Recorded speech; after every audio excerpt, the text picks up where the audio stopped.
水中朱砂迢迢。 Halo Gus, selamat datang di channel Alur Donghua.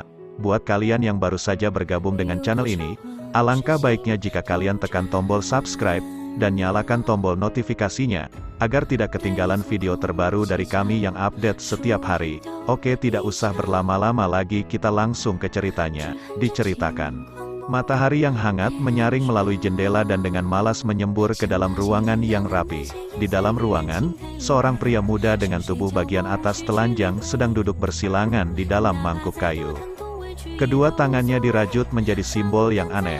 Kedua matanya tertutup rapat sementara napasnya tenang tapi kuat. Dalam mangkuk kayu di bawahnya, cairan hijau misterius berkilauan. Saat dia berlatih lebih lama, cairan hijau di dalam mangkuk mulai perlahan menguap, mengeluarkan aliran udara hijau muda. Aliran perlahan terangkat ke atas dan menggeliat ke dalam hidung pemuda itu dengan napasnya.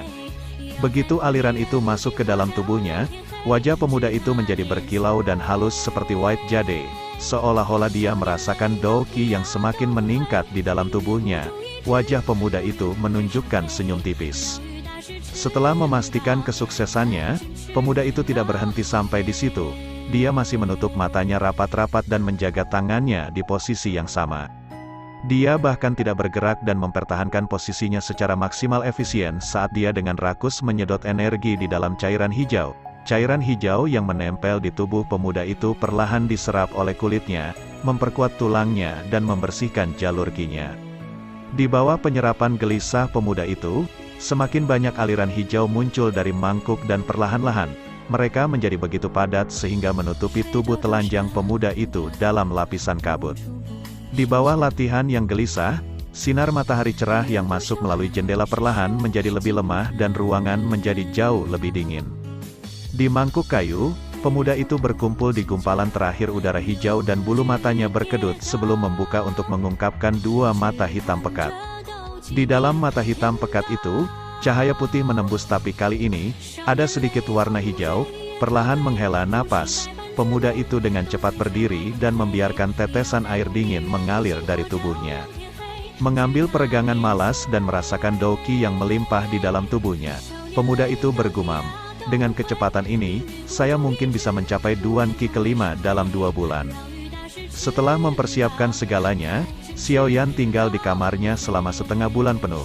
Selama dia tinggal di kamarnya, selain makan dan menghadiri acara-acara tubuh, dia telah melatih qi-nya tanpa henti.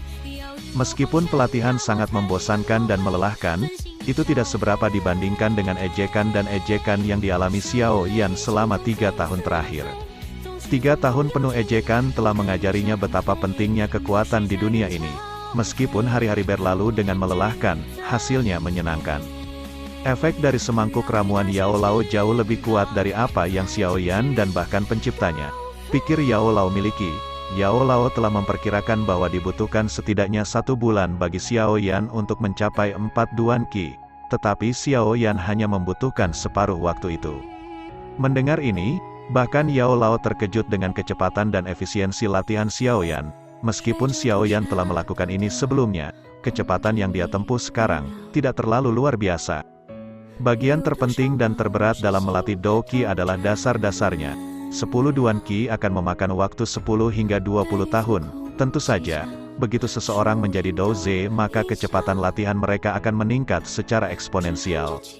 Jika seseorang hanya dapat meningkatkan 1 Duan Qi dalam setahun sebelum menjadi Dao-Ze maka orang yang sama itu mungkin bisa naik beberapa bintang dalam setahun sekali setelah menjadi Dao-Ze. Ketika kecepatan pelatihan miring ke waktu kemudian, kinerja Xiao Yan dalam setengah bulan mengejutkan untuk sedikitnya, berjalan keluar dari mangkuk tanpa ragu-ragu, Xiao Yan melihat kembali cairan hijau yang lebih ringan di dalam mangkuk. Warna yang lebih terang pasti karena latihannya dan dia tanpa daya menggelengkan kepalanya sambil berbisik, bisakah ini bertahan selama 1,5 bulan lagi? Menyeka tetesan air yang tersisa, Xiao Yan secara acak mengenakan setelan pakaian baru dan merangkak ke tempat tidurnya yang empuk. Setelah melakukannya, dia meraih ke belakang bantalnya untuk mengeluarkan potongan logam hitam pekat itu. Karat pada potongan baja telah dihapus oleh Xiao Yan untuk mengungkapkan permukaan yang halus dan bercahaya. Itu cukup misterius. Selama setengah bulan terakhir, Xiao Yan telah mempelajari potongan logam yang berisi teknik Dou tingkat Suan rendah ini setiap kali dia istirahat dari pelatihan.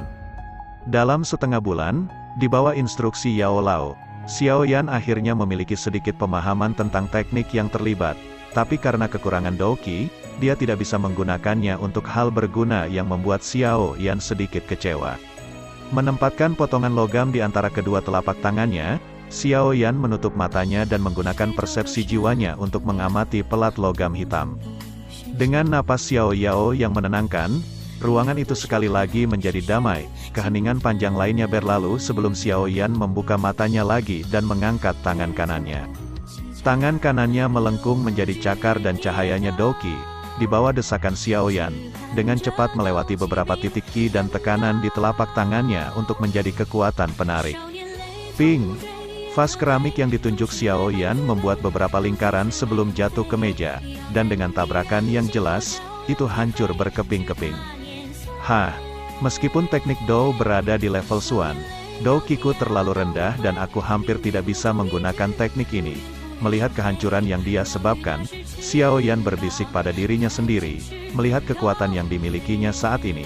Jika saya ingin memiliki kekuatan yang cukup untuk menyedot seseorang ke arah saya, maka saya harus berada di 7 Duan Qi. Terserah, ayo pergi ke aula klan kita untuk menemukan beberapa teknik Dou tingkat rendah.